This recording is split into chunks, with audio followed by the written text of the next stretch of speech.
In 1949, George Orwell had a vision of the future. Today, that vision is still a best-selling novel, and his prophecy remains as terrifying as ever. If you want a vision of the future, Winston, imagine standing on a human face.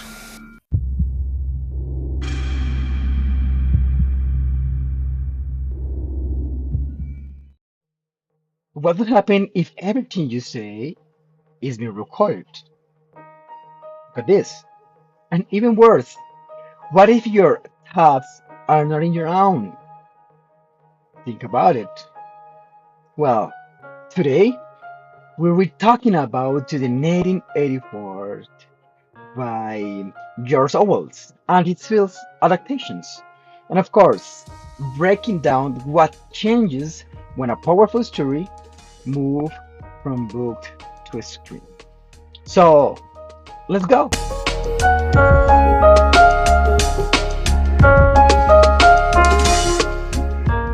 George Orwell's 1984 was published in 1949. Just after World War II, the novel was mainly influenced by totalitarian governments, such as Nazi Germany and even Stalin's Soviet Union. During that time, people were really afraid of dictatorships and even about the government control over society. Britain was also going through an economic crisis and rationing, so there was a general feeling of uncertainty and even fear about the future. George wrote the novel as a warning about what could happen if a government controls not only actions, but also thoughts and even language.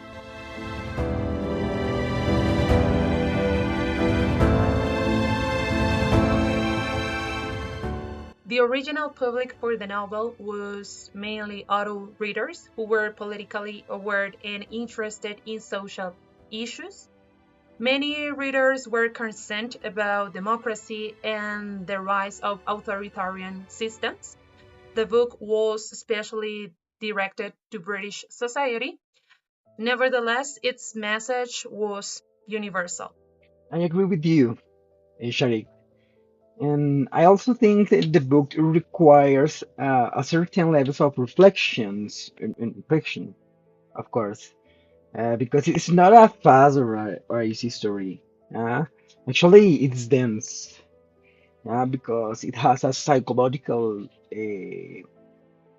focus, and sometimes it's comfortable. Yeah, but well, when it comes to the field adaptations, the audience becomes a bit broader. Yeah, because of course the filmmakers had to make the story more accessible, more visual, yeah, and maybe more emotional, with the idea to connect with the viewers, who might not have read the book. And yeah, and I feel like the chef change experience. The book speaks to your mind, while the films try to speak to both your mind and your emotions at the same time.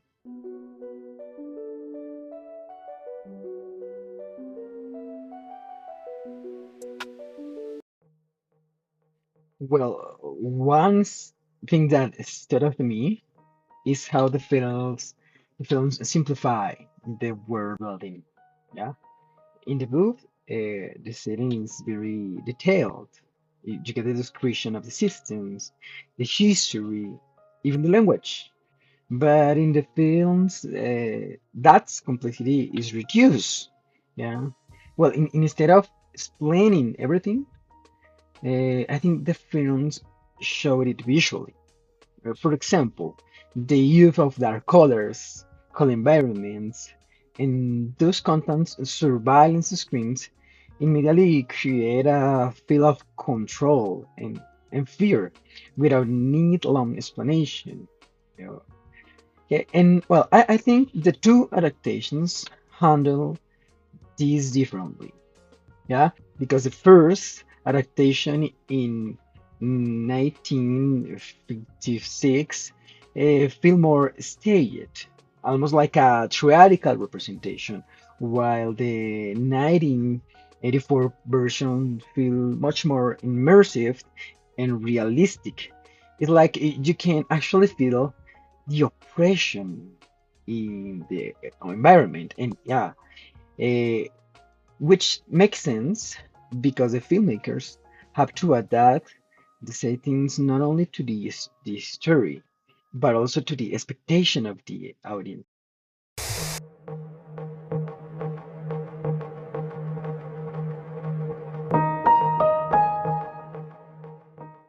Well, it's quite essential mentioning that in the novel, the story is told mainly through Winston's internal thoughts.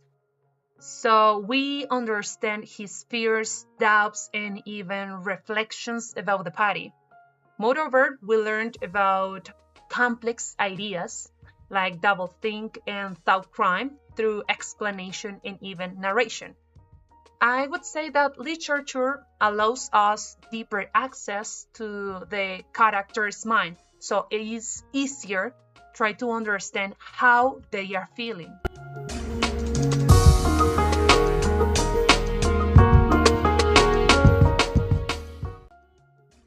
I think what is wind is definitely the visual and emotional impact.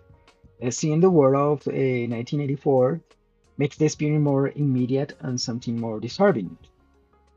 I agree, especially in the 1984 film adaptations, because the atmosphere is so heavy that you can almost feel the pressure Winston is under, but at the same time, something is lost.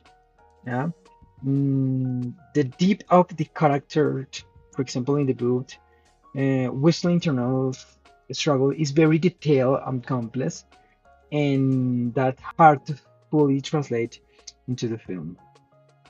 So it's like to the story gains intensity, but I think lost some of its psychological depth. The novel explains the ideology of the party, the manipulation of language, and the psychological control in much more detail. The book allows readers to analyze the system deeply, while the film focuses more on physical and visual experience. Both versions are very powerful, although I think that they completely affect the audience in different ways.